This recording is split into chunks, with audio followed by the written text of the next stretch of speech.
नमस्कार करिस किचेने सबाइके आरो एक बार स्वागत जानाच्छि। आज आमी बेगुन दिए बेगुन भाजा बानाच्छि ना, बेगुनेर पकोड़ा बानाच्छि। এই নতুন বেগুনের পকোড়া রেসিপিটা আগে কখনো খান নাই, আজ আমি আপনাদেরকে বানিয়ে দেখাচ্ছি। এর জন্য আমি এখানে নিয়েছি দুটো বেগুনকে আমি ধুয়ে পরিষ্কার করে রেখেছি।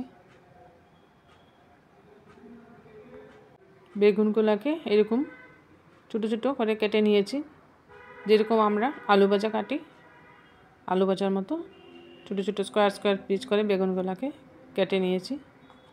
এবার একটা বাটিতে আমি নিয়ে নিচ্ছি কেটে রাখা বেগুন।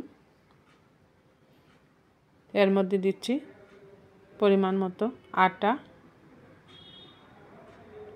হলুদ দিলাম, সামান্য ধনে গুঁড়া, আর দিচ্ছি সামান্য জিরে গুঁড়া, আর দিচ্ছি পরিমাণ মতো লবণ। এখানে আমি আটা দিয়ে বানাচ্ছি। দিয়ে দিচ্ছি ধনেপাতা কুচি, এইভাবে কাঁচি দিয়ে ধনেপাতাকে ছোটো ছোটো করে কেটে ধনেপাতাও এর সাথে আমি মিক্সড করে নিচ্ছি। এখানে ব্যাটারে আমি কর্নফ্লাওয়ার দিয়ে নেই, শুধু আটা দিয়ে মিক্সড করব। আর দিচ্ছি এখানে শাহি গরম মশলা, সামান্য পরিমাণে শাহি গরম মশলা। এবার একটু একটু করে জল দিয়ে এইভাবে ভালো করে মেখে নিতে হবে। ব্যাটারটা যেন মাখাটা যেন পাতলা না হয়, একটু গাঢ় গাঢ় থাকে। এইভাবে একটু শক্ত শক্ত করে মাখতে হবে। বেগুন থেকে জল ছেড়ে দিলে পকোড়াটা মুচমুচে হবে না, এজন্য অল্প জল দিয়ে এইভাবে ঠেসে ঠেসে শুকনো করে মাখতে হবে মিশ্রণটা। এভাবে আমি একদম শুকনো করে মেখে নিচ্ছি। যেহেতু বেগুন নরম সবজি, বেগুন থেকেও একটু একটু জল বেরোয়।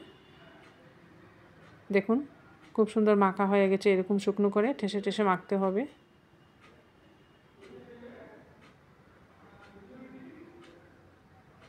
গ্যাসে কড়াই বসিয়ে দিয়ে দিচ্ছি পরিমাণ মতো রিফাইন্ড অয়েল।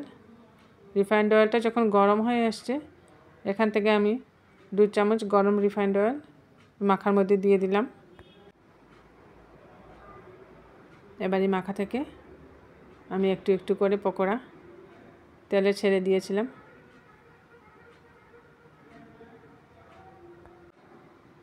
এগুলাকে এভাবে উল্টে পাল্টে নিচ্ছি। এখন রিফাইন তেলটা মাখার মধ্যে দিলে পকোড়াগুলা খুব মুচমুচে হয়, আর ঠান্ডা হওয়ার পর একদম নরম হয় না, শক্তই থাকে। এইভাবে সব পকোড়াগুলোকে আমি এরকম উল্টে পাল্টে লাল লাল করে ফ্রাই করে নিচ্ছি। শীতের দিনে বিকালে এই পকোড়াটা খেতে খুবই ভালো লাগে। আর এই পকোড়াটা একটা কারণ হয় বানানোর জন্য, যখন ঘরে কোনো ভাজা বা বেগুন বড়া খাওয়ার জন্য গোল বেগুন থাকে না, লম্বা বেগুনগুলো থাকে, এই বেগুনগুলা দিয়ে বেগুন বড়া বা বেগুন ভাজা খেতে বেশি ভালো লাগে না। এগুলা দিয়ে এরকম পকোড়া বানালে ভালো লাগে খেতে। অল্প বেগুন দিয়ে অনেকগুলো পকোড়া হয়ে যায়।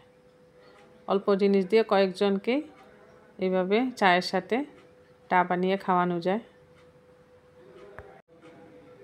এইভাবে আমি সব পকোড়াগুলোকে ভেজে নিলাম লাল লাল করে।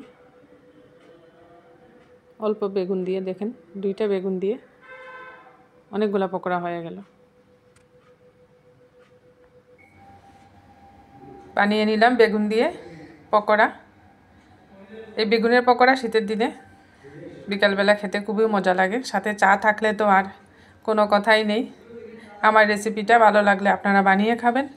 আর আমার নতুন দর্শকদের বলছি, আমার চ্যানেলটা সাবস্ক্রাইব করবেন, প্রচুর প্রচুর শেয়ার করবেন।